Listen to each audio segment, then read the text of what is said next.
Bonjour, nous allons étudier la question du temps de travail et nous allons en particulier étudier la question de la mesure du temps de travail.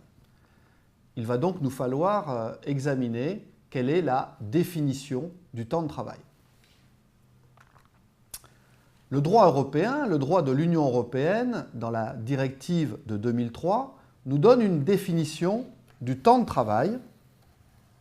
Qu'est-ce que le temps de travail? Eh bien, c'est toute période durant laquelle le travailleur est au travail, le travailleur est sur son lieu de travail, à la disposition de l'employeur, il est prêt à exercer une activité ou il est en train d'exercer une activité et il est dans l'exercice de son activité ou de ses fonctions. Dernier élément, la directive précise conformément aux législations et aux pratiques nationales.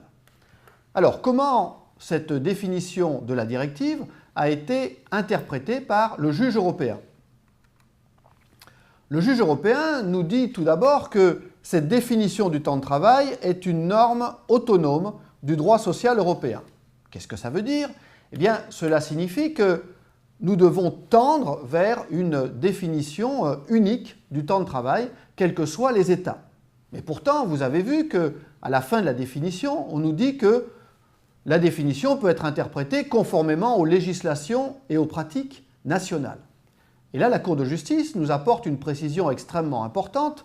Elle nous dit, oui, bien évidemment, la définition peut être modifiée par les États, mais uniquement si cette modification répond aux finalités de la directive.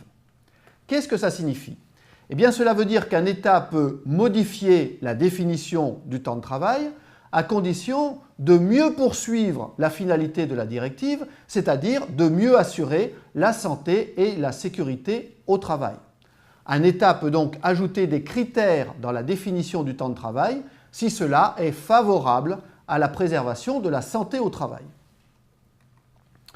Le juge européen a très souvent été saisi pour donner son interprétation de définition concernant justement cette mesure du temps de travail.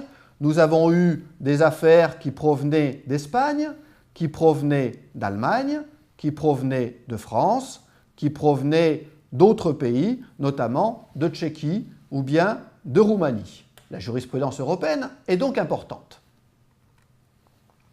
Dans cette jurisprudence, le juge européen nous dit qu'il faut avoir une interprétation large de la définition de la santé et de la sécurité.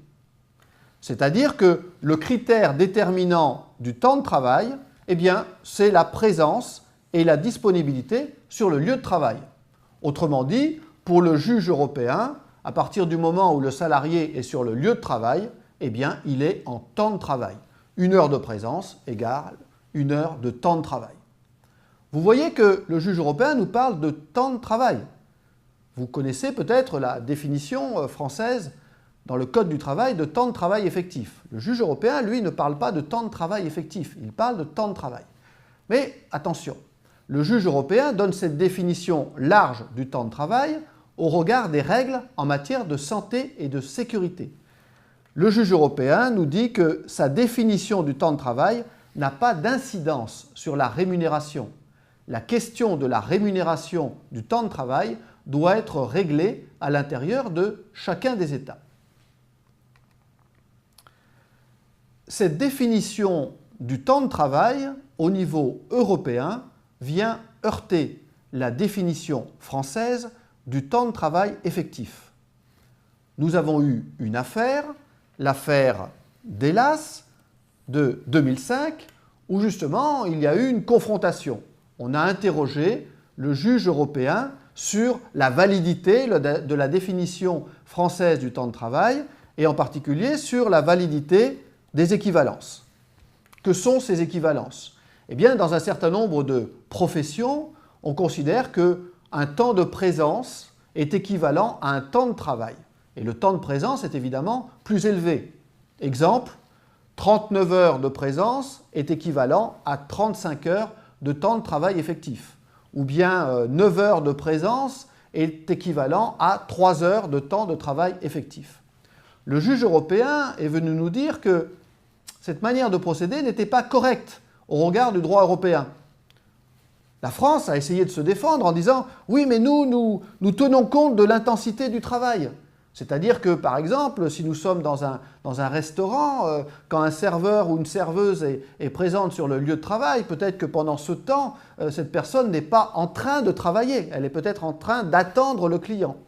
Et le juge européen nous dit, mais ce critère de l'intensité, il ne va pas servir à améliorer la préservation de la santé et de la sécurité au travail.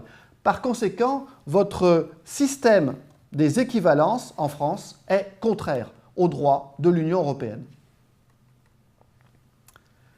Cette question de la mesure du temps de travail est une question extrêmement importante, puisqu'en fait, l'ensemble des normes de l'Union européenne en matière de temps de travail repose sur la définition du temps de travail.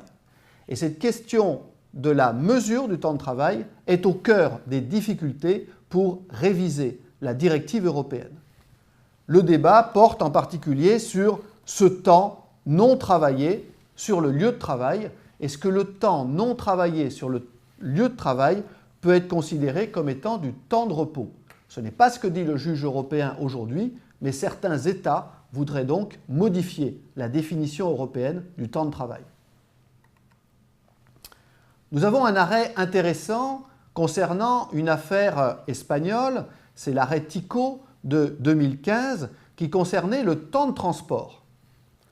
Le juge européen a été amené à nous dire que le temps de déplacement, le temps pendant lequel des travailleurs se déplacent pour aller de leur domicile au lieu de travail ou pour aller du lieu de travail au domicile, ce temps de déplacement peut être considéré comme étant du temps de travail quand ces travailleurs n'ont pas de lieu de travail fixe ou habituel. Autrement dit, le temps de déplacement pour se rendre du domicile jusqu'au premier lieu de travail, jusqu'au premier client, jusqu'au premier lieu de prestation de travail, et le temps de déplacement pour se rendre du dernier client, du dernier lieu de travail au domicile, ces temps doivent être considérés comme étant du temps de travail. Dans cette affaire, l'entreprise a répondu en disant que ça allait avoir des conséquences économiques défavorables. Et le juge a répondu, en s'appuyant sur la directive, que la préservation de la santé et de la sécurité ne pouvait être subordonnée à des considérations de caractère économique. Et bien évidemment, ces temps de déplacement ont une incidence sur la santé des salariés, puisque cela va accroître leur temps d'activité. Le Conseil de l'Europe a également été amené à préciser un certain nombre de choses en matière de définition du temps de travail, et il a en particulier, lui aussi, porté son regard sur le régime des équivalences, notamment dans le secteur médico-social, où nous avions une équivalence entre 9 heures et 3 heures de temps de travail effectif. La Cour européenne des droits de l'homme a en particulier insisté sur le fait que les travailleurs avaient droit à une rémunération dans le cadre de cette activité professionnelle.